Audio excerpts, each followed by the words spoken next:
You heard about Ben Gordon? Got arrested Vaguely. for stabbing random people. Wait, come again? He stabbed random people. You heard about this at all? No, but I know his history. And what is his history? I think it might be bipolar, right? Yeah. Okay, so like he's a real bipolar. It's not that Kanye bipolar, that fake one. This is real bipolar. Yeah. So apparently he was arrested. He was just walking around stabbing people with needles, and he got arrested. Do you know him personally? Yeah, we've talked, we've trained. Okay. You guys play on the same team? I just trained at the gym. Okay. And he was always off, is what you're saying? No, so when you're bipolar and you're an athlete, you got to remember you can run down the rabbit hole of that sport, getting better, watching film. Like, you know what I mean? There's so many things that keep you occupied and that under control. You got the medical staff has to make sure you're going to get the medicine every day. Like you have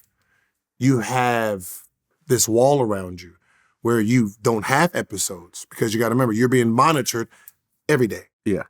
Right? You're being monitored before games. We're going to get like, you know what I mean? So even if you have an episode here and there during practice, whatever, it's still manageable. But when these players are done, they get thrown out there. Who's giving them this stuff? So now you're going to have a guy who hasn't been on his meds 2-3 weeks. You got to remember, them 2-3 weeks, he's never had that in his life. This is a whole new human being. Yeah, he's Ben Gordon, but this is a Ben Gordon that no one knows because he's never been this person. So it's like, it's more medical than it is like he's a bad guy. He's not a bad guy. Yeah. I mean, I feel like Kanye's going through the same thing. No. Even Dame Dash said that. You don't think so? You don't think Kanye's off his meds? He is not bipolar. I mean, I know someone that has known him for over 20 years. Very close. So I'm not going to say who it is because it's a private conversation. And he said he is bipolar and he gets off his meds from time to time. And that's when you usually see these episodes. He takes med. He's prescription bipolar. Yes. Huh. Yeah. That's what he told me. This is someone I've known myself for like 10 years. I mean, it could. I mean, he has the behavior. This was not someone clout chasing. This is a personal conversation of someone very But you close. would think he's on just the way his energy is. You know, he's on the spectrum of something. Yeah, exactly. But like even like somebody like Delonte West, same. Yeah, I mean, Delonte is very far gone.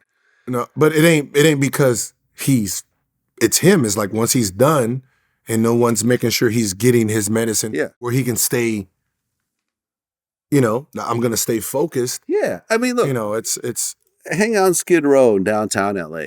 But it's not because it's because he wants to, because he doesn't want to take, like, you know what I mean? Like when you're dealing with bipolar, like it's different because it's uncontrollable. Listen, I had a very close friend, Disco D, who's bipolar. I saw him have his episodes. He would suddenly just flip out and act erratically and upset people around him. And it ultimately ended with him hanging himself in his mother's house. He was going through a serious financial situation. He couldn't afford to keep his apartment. He moved back in with his mom. He was depressed. Me and him spoke about it and ended up killing himself. Bipolar disorder is serious. I never downplay it. And, walking around Skid Row, downtown LA, you see these episodes, you see these people like that, and you ignore them because they're homeless people. But if you give them a Kanye megaphone and listen to everything they say, it'll probably sound kind of similar to some of the nonsense that Kanye's saying his mom was sacrificed and Jordan's dad was sacrificed. And, he's called Jay-Z the feds. And, it's paranoid. It's erratic behavior. But imagine but that's what I said. Imagine that like an athlete is worse. You got to remember to be in the NBA, to be in football, you had to be controlled for long periods of time. Yeah. To tap into your greatness, right? So if you've been taking medicine constantly for 15, 20, 25 years, and then all of a sudden you stop. Cold turkey. Yeah.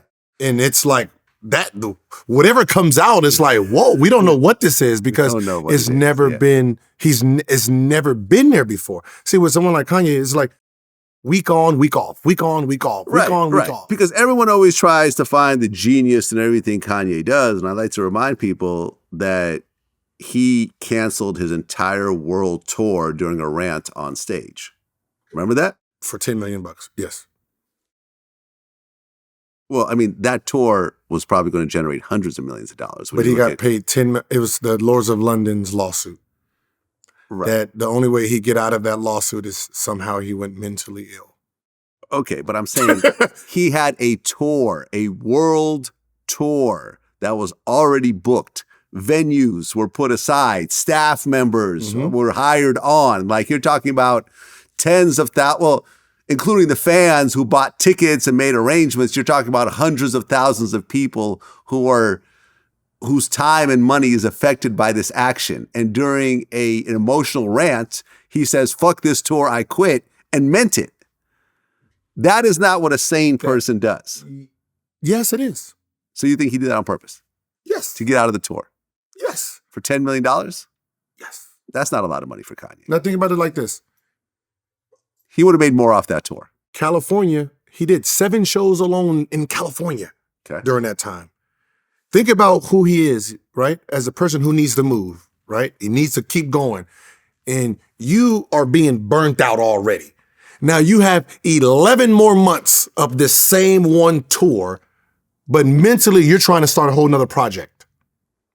And your language says mental breakdown is the only way you get out of it. And that happened to happen. So you have a mental breakdown. So you have a mental breakdown. I and then you're like, I don't even know if that case, look, see if that case is solved there. I mean, settled? Settled. And I know they're like, because that's remember when he dyed his, you got to remember during that whole time he dyed his hair. He became, I'm bipolar, I'm taking my meds, I'm meeting with. Well, back in 2018, they have amicably resolved that lawsuit. Okay. Whatever that means. It's a $10 million lawsuit. It's been resolved. That could mean anything. That could mean that someone walked away with nothing or someone walked away with a ton of money. It was about they were fighting over that. Yeah, so Kanye sued them, citing that his treatment at the psychiatric center meant that he could get out of it. Told you. Yeah, man, listen, I don't know. It was more about creativity, man. That's why when I see stuff with him, it's like, unless you talk to him directly and you know the plan, it's just, you're just getting hit with it and you got to try to figure out what's what.